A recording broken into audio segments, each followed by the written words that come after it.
ARQ Builders Lapu-Lapu City Heroes. Alvin Tañada together with Paul Hoven and Paul. This will be a good matchup between these two squads. Yeah, both teams, no, kailangan talaga manalo for we are now almost in the playoffs. Yes, so as we take a look at our team standings para makita natin nasaan ba itong pare. 2-7 and Dumaguete Warriors with a 2-8 card. Yun nga, pag-usapan natin ngayon ang ating tournament format with that Talisay City sweep. Okay, so again, ranked team number 1, automatic finals. Number 2, automatic semis with a twice to beat advantage. And number 3 and 6 knockout yan with a 4 and 5. And whoever wins with a 3 and 6 or 4 and 5 knockout will face the number 2 team, which is the KCS Mandawi Computer Specialist. And right now, let's take a look at what happened dun sa huling laban itong dalawang koponan na ito. So we take a look at the comparative stats. Okay, so we're almost identical yung field goal and the 3 points is all about the same. Then bench points, 16-17. So at para dito naman sa ARQ Builders Lapu-Lapu City Heroes, it's Ferdinand Luzdoc. On their last game, Pari, llagas, double-double na naman. 21 points, 14 rebounds, and 2 assists. Of course, Ferdinand Luzdoc with 12 points, 2 rebounds, and 3 assists. And right now, Paul, what is at stake for this game? Okay, so if ARQ wins, they will still have that number 3 rank, pero yung Bohol will be at the bottom of the standings. But if Bohol wins, dalawa yung skip. Medyo may good news, may bad news. And let's start with the good news dito sa ARQ. Jerry Cañada is dressed up to play.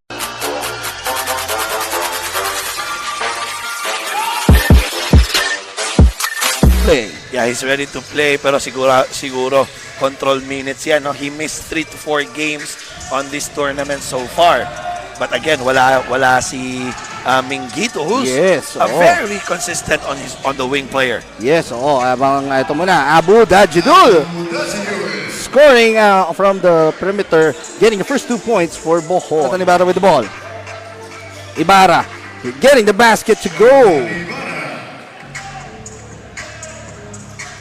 Round. Napulot ni Don Ochea. Good pass to Reed Juntilla, pero no good still.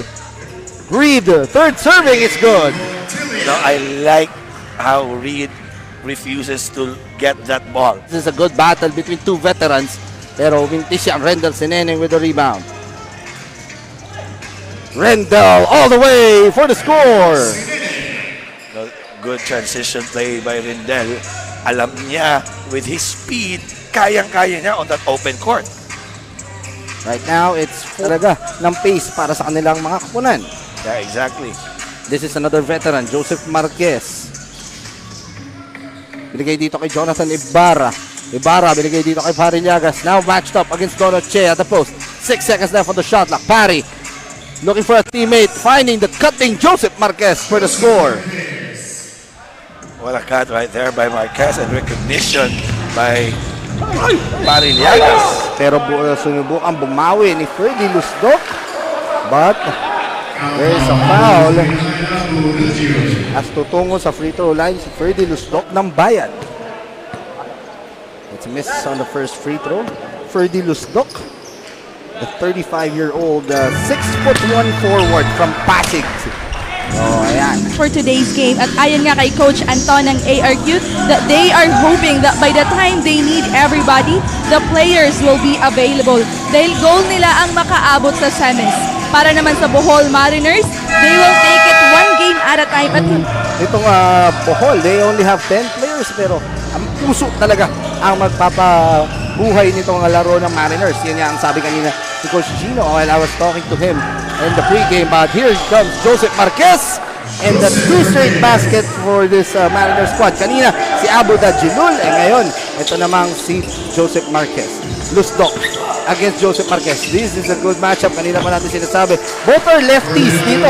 Paul. Yeah, but you know, advantage medyo si Marquez dito. Rendell speeding things up for the Heroes.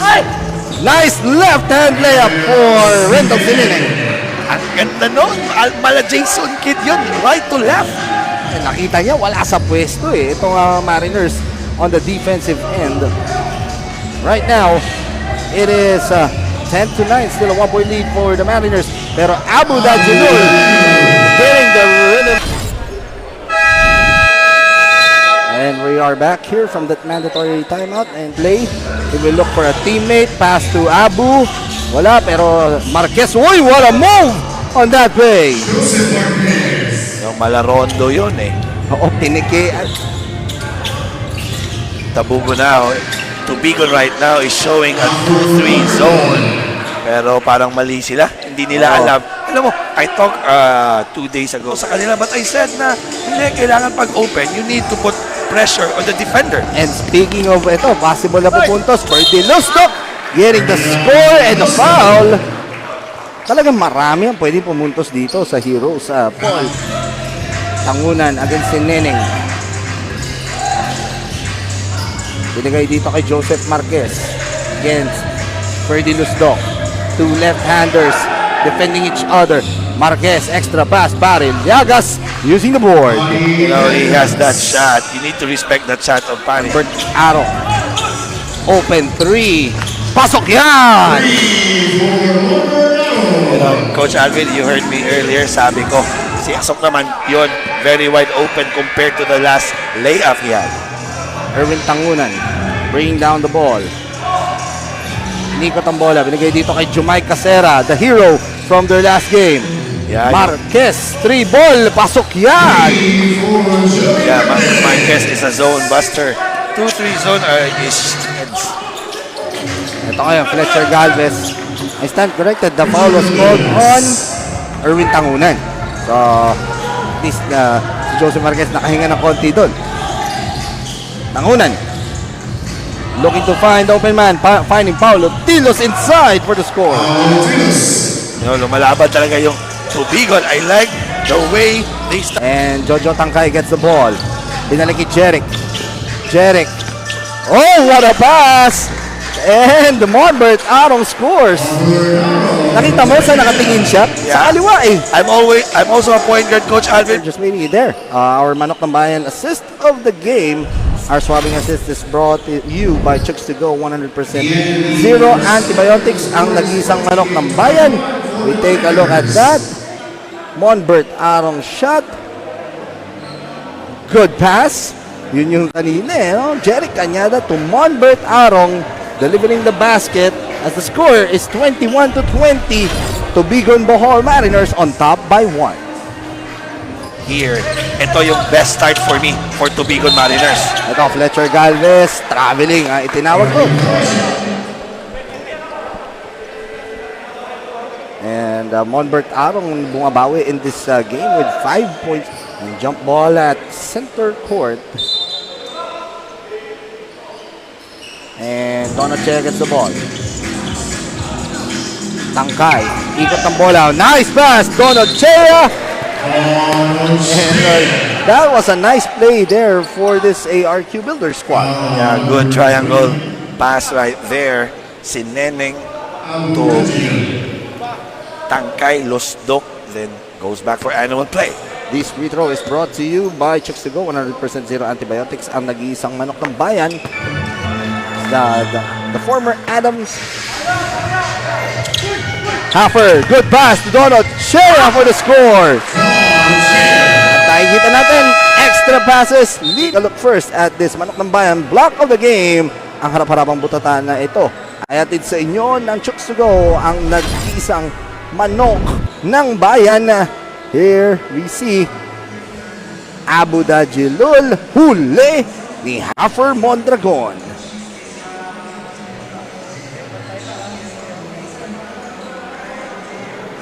We will be right back.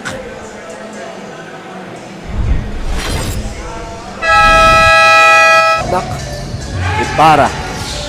Binigay kay Muski. To Pari Llagas against Haffer Mondragon. And Pari scores inside.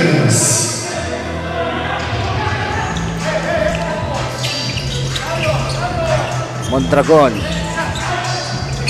Ferdy inside. Good pass. Ito yung kanina ba natin pinag-uusapan. The extra pass. And this time it's Jojo Tangkay getting the score there on that 2 points. So far, so good. Ito na sana. Kasi kanina, nakausap ko si Coach Francis kanina. The chemistry is fine. Mukhang nabibuild na yung chemistry as the chemistry that we're looking for. Eto, Rendell scoring on that play. Another extra pass. Assist na naman yan. You know, he doesn't need to prove anyone. Yes, pero ang papalit sa'yo, 36-year-old Juntilla. Yun na nga po, nakascore na si Juntilla. Nag-uusap kami, no? Sabi nga ng Juntilla moves in. Wala yung jumper na yan. Rebound scramble. Juntilla getting that offensive stick back to go. You know, Juntilla, walang masyadong style to. Basta, he will just... Fast break, here we come. Another assist, leading to a score by Ochea. You know, good hacky assist by Senining to Juntilla. And then, the rim run from... Ito, Chris Reguero checking in for the first time. Coach Alvin, I like to call him the Mr. Do-It-All guy. Oh, Chris Reguero. ano siya bonus na lang talaga pagka nakakascore itong mga tulad ni Chris Reguero. Ito kay Juntilla, known as a scorer, and he's proving it tonight. You know, Reguero, the hero from their last game, is on the free throw line. As these free throws are brought to you by Tubigon, 100% zero antibiotics. Ang nag-iisang manok ng bayan. First free throw is good for the 22-year-old 5'11" homegrown player, Mike Casera. oh, batang-bata pa to. No? He has all the years of basketball pa. Madami pa. Oh, there you go. Ito ang malupit na chibog of the game. Nino? Who else but Joseph Marquez? Nahatid sa inyo ng Chuks to Go ang nag-iisang manok ng bayan. Timeout on the floor.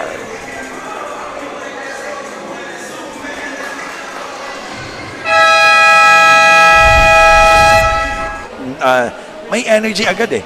Level up. And these free throws are brought to you by Chuks to Go, 100% zero antibiotics. Ang nag-iisang manok ng bayan. First free throw is good, and that's the first point of Rino Berame. Pero 5'11", 28-year-old player na naglaro na sa Southwestern and also Far Eastern University. Yeah, under Coach Nash Racela and Tangkay will set things up here. Ikot ng bola. Inside Rino Berame. Look at that pass. Another assist for the ARQ Builders. you know, wala. But let's take a look first at this manok ng bayan. Rebounder ng bayan. And selyado ang ilalim. Para kanino? Dito po. Kay Abu Dajilul, ang ating rebounder ng bayan. Hatid sa inyo ng Chuks to Go, ang nag-isang manok ng bayan. We will be right back with the second half of action and the halftime stats here in the battle of Tubigon and Lapu-Lapu.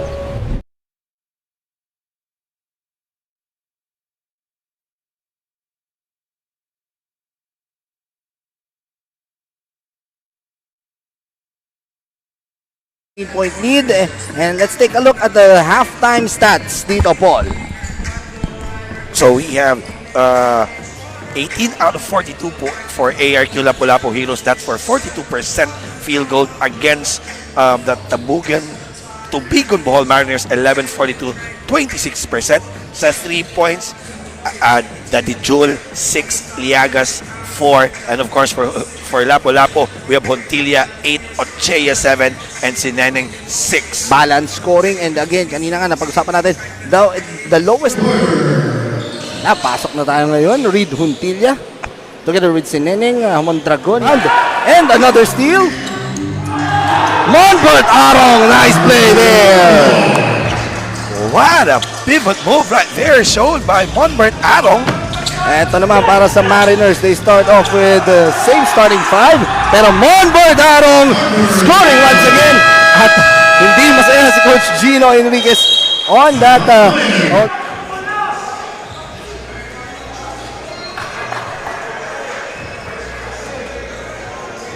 ng ARQ. At para naman kay Jojo Tangkay na practice lang palagi at huwag magdalawang isip sa mga gagawin on court, lalo na kumpleto sila ngayon.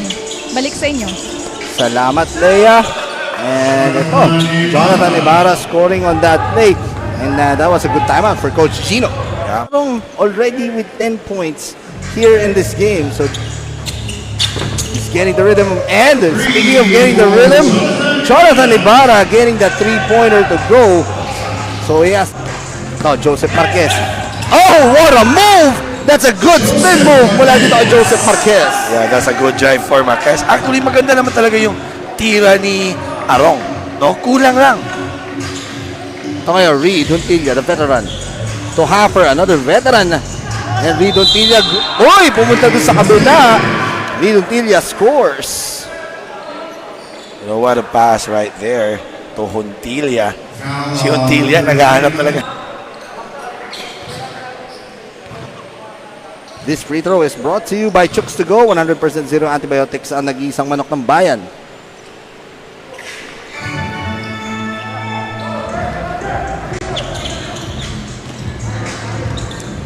And ito nga si Reed Juntilla makes the bonus free throw. Joseph Marquez. Pasok yan for Joseph Marquez. Bad defense right there by Monbert. Arong, alam nyo naman shooter yun eh. Good extra pass once again to Donald Ochea, pero na-foul siya doon. Yeah, for me that's a good pass pero mas maganda kung binounce pa yun. Oo. Paulo Tilos called for the foul. The youngster, no, si Paulo Tilos. The 24-year-old Paulo Tilos. Mabatang bata, no? As these free throws are brought to you by Chooks to Go, 100% zero antibiotics ang nag-iisang manok ng bayan. As Don Ochea, the 6'3.5", sabi niya yun, ha? Was born in Tacloban, 24-year-old, performing well for the squad. 9 points now for Don Ochea. Musngi, binigay dito kay Ibarra, balik dito sa kabila ngayon, si Joseph Marquez. Musngi, takes it, jumper, it's good for Jerry Musngi. Pero may pito ang ating mga referee sa ilalim. Ito kay jump ball at center court, Marquez and Haffer Mondragon. Tip will go to the veteran Reed Juntilla. Hoy, nakita mo yun? Extra pass na naman papunta dito kay Haffer Mondragon. Ganda ng crossover, Calvin. Ibarra moving in. Wala yan. Dios. Still no good. Pari, llagas scoring inside. And uy, ang bilis naman ito for Luzdoc. Scoring on the other end.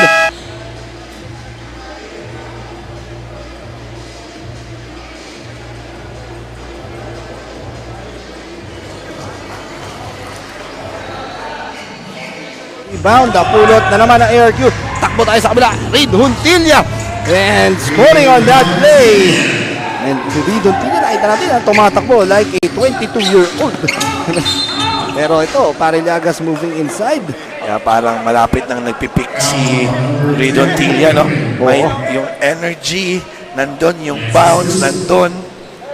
Pari Llagas will troop to the free throw line once again. Itong si mga veterans, no? Nakita natin, Reed Juntilla and Pari Llagas, di ba? Right now, ito nga. Pari Llagas will shoot 2. These free throws are brought to you by Chooks to Go, 100% zero antibiotics ang nag-iisang manok ng bayan. Alam ko na after 1 minute, Juntilla will be subbed by Tangkay. Tingnan natin. Yes, oo. Narciso Pari Llagas. Seconds left on the shot clock, kaya pinorward pass na, nakahuli ni Pari Llagas. The veteran, once again, Joseph Marquez, 3-ball. Short, ando si Pari Llagas sa ilalim. At may foul. Tingnan natin, Chris Reguero called for the foul. Number 96, Chris Reguero. And si SuperCup. Third personal foul na yan ni Chris Reguero. As Pari Llagas will troop to the free throw line. These free throws are brought to you by Chooks to Go, 100% zero antibiotics. Ang nag-iisang manok ng bayan. Reed Juntilla, binigay dito kay Jojo. Sa kabila, Jerry Cañada, another veteran. Reino Berrame, scoring inside. What a speed move, right? Chris Reguero, forward pass. Ando na naman si Kuya Reed para sa score. As we head in, Reino Berrame, na-foul itong si Joseph Marquez on that inside score. Yeah, parang nabitawan na yun, no? I thought Rino Berame will be able to block that shot. Yes, oo. I thought 2 shots will be awarded to Joseph Marquez. As these free throws are brought to you by Chooks to Go, 100% zero antibiotics. Ang nag-iisang manok ng bayan. He misses his first. John Abad will check in for Juntilla. Joseph Marquez, the 30-year-old, 6'3" from San Juan, and also a product of Our Lady of Fatima University. Yan, in game. Pero to, Jojo Tangkay with the steal. Jeric will set things up. Reguero to Berame. John Abad. Step back. Easy pass to Jojo Tangkay. Doing the 2-1-2 traffic zone. Let's see. Ito. ARQ. Tingnan natin kung ano ang gagawin ng ARQ dito. John Abad, right side. Binigay kay Jeric. Jeric, inside pass once again, pero Rino Berame scoring inside. Si Kuya Rino. 3 minuto, 12 segundos pa natitira dito. Abu Dajilul also checking in. Ngayon, Jeric Cañada. John Abad, wide open. 4-3, that's money! So far, John Abad, no? Minsan maganda yung laro. With his 11th rebound. Jojo. Nagharap na kami, binigay yung Fletcher. Abad. Susubok. Good extra pass now to Anchor Egon. You know, Egon, I give hats to him. What a good back. John Abad. These free throws are brought to you by Chooks to Go, 100% zero antibiotics. Ang nag-iisang manok ng bayan. First free throw is good. You know, some of the players, Coach Alvin, no, pag medyo you're out of rhythm, all you need to do is one game. I hope this one does for Abad. John Abad from Cebu City. 5'7" yan. As ito, Pari llagas moving inside and he was fouled. Foul is called on Hafer Mondragon. Yeah, that's really a foul by Mondragon. Yung isang kamay niya nasa ibaba. Hands up daw eh. Pari llagas will trip to the free throw line. These free throws are brought to you by Chooks to Go, 100% zero antibiotics. Ang nag-isang manok ng bayan. Pari llagas, the former University of the East. Power forward. Ayan, makes 2 for 2 on that trip. A minute and 46 remaining dito sa ating third quarter. Fletcher Galvez moves inside for the score. You know, they're dissecting that 2-3 zone. It's not enough of shooting, pero again, penalty yan no? Both teams in the penalty here in the third quarter. Jumike Casera, as these free throws are brought to you by Chooks to Go, 100% zero antibiotics. Ang nag-iisang manok ng bayan. First free throw is good for the 22-year-old 5'11" from Tubigon, one of their homegrown stars, Jumike Casera. Yan, 2 for 2. A minute and 25 remaining sa third quarter. Jojo. Looking at John Abad. 3 ball from the right side. No good. Rebound Fletcher Galvez getting the lucky break. And the score inside. 75-47. 28 ang kalamangan dito ng ARQ. Ibarra. Moving inside. Paulo Tilo scores.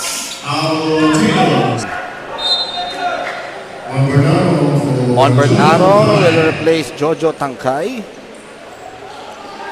As we take a look at Fletcher Galvez, the 24-year-old 6'2" from Dumaguete.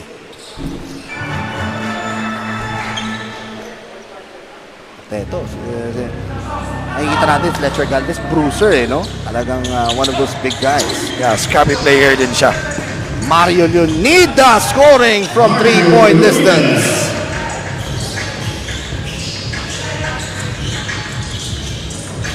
Monbert. Good extra pass once again. Yun yung extra passes na talagang performing itong ARQ Builders. Jomai Casera scoring on the other end. 30-year-old, 5'7", coming from Cebu City. The product of University of Visayas, as these free throws are brought to you by Chucks to Go, 100% zero antibiotics. Ang nag-isang manok ng bayan. John Abad with 6 points here in this ball game. Second free throw. It's 2 for 2. 7 points now for John Abad together with 4 assists. Of the game, our swabbing assist is brought to you by Chucks to Go. 100% zero antibiotics. Ang nag-iisang manok ng bayan. That pass, Hafer Mondragon to Jojo Tangkay. The two veterans nagtulungan doon, leading to that score. We will be right back for the fourth quarter of action here in your Chucks to Go Pilipinas.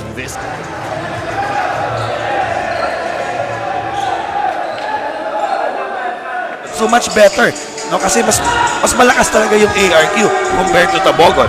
Oo, as that is a three-pointer by Reed Juntilla. Agad talaga ng foul on the game. We go back to action here. Monbert, extra pass. Yun ang that is the game story for this game. Those extra passes.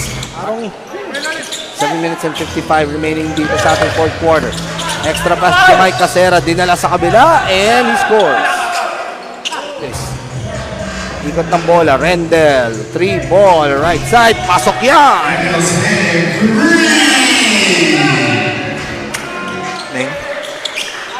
Inbound pass.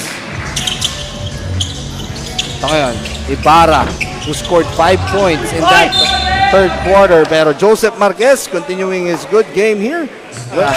Rebound, napulot. Lloyd, solis, extra pass. Chris Reguero naman ngayon ang pa-pass break. Kinaliwa pa. Lloyd, solis to Rendell, senining. Another assist leading to a basket for the ARQ build of the game. See this one, ang harap-harapang butatan na yan ay hatid sa inyo ng Chucks to Go, ang nag-isang manok ng bayan. And that was Kuya Rino Berrame blocking Kuya Pari on that play. We will be right.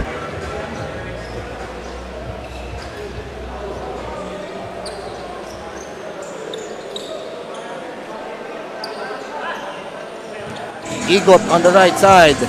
That's not his range. Binigay kay Lloyd Solis. Rendell. Ito, range niya to. And he gets the basket to go. You know, si Neneng starting to feel his game slowly. You know, kanina pa to, he started so good on the first quarter. Rendell Seneneng now with 14 points in this game. Good drive mula dito kay Joseph Marquez. And right now, we are back here inside the Alcantara Civic Center. Ining dito sa ating laro. And with this big lead right now, Paul, that is now cut down to 33 right now. Pwede na natin pag-usapan ngayon. Possible playoff matchups na for this game. Rendell Seneneng, once again, hits another 3 ball. Yeah. And what they did wrong in this game para makuha nila kasi it's a knockout quarterfinals tomorrow as Rendell Seneneng scores another drive there. So nakikita natin na ito medyo adjustment period talagang win-workout niya yung possible defense. And another matchup nga on the other side, Dumaguete kontra Tubigon. Yeah, that's also a good matchup. Ooh! What a dunk right there by Tilos. Tubigon pares na kupunan. Underman, but that will be a good matchup. Yeah, maraming magagaling na guards. No? Ordo Baguette, Berrame. Oo, yan talaga. As we enter the twilight zone of our matchup, Tangunan, teardrop, pasok yan. You know, Berrame naman talaga, he can hold his. Kaya mamaya talagang pag-uusapan natin the playoff picture para mas makita ng ating mga fans dito sa Chucks to Go VisMin SuperCup as these free throws are brought to you by Chucks to Go, 100% zero antibiotics game for him. And talagang pinakita niya dito 19 points, 6 rebounds, make that 20 points and 6 rebounds for this 5 foot. Rebound, Rendell senining, his 7th rebound of this match.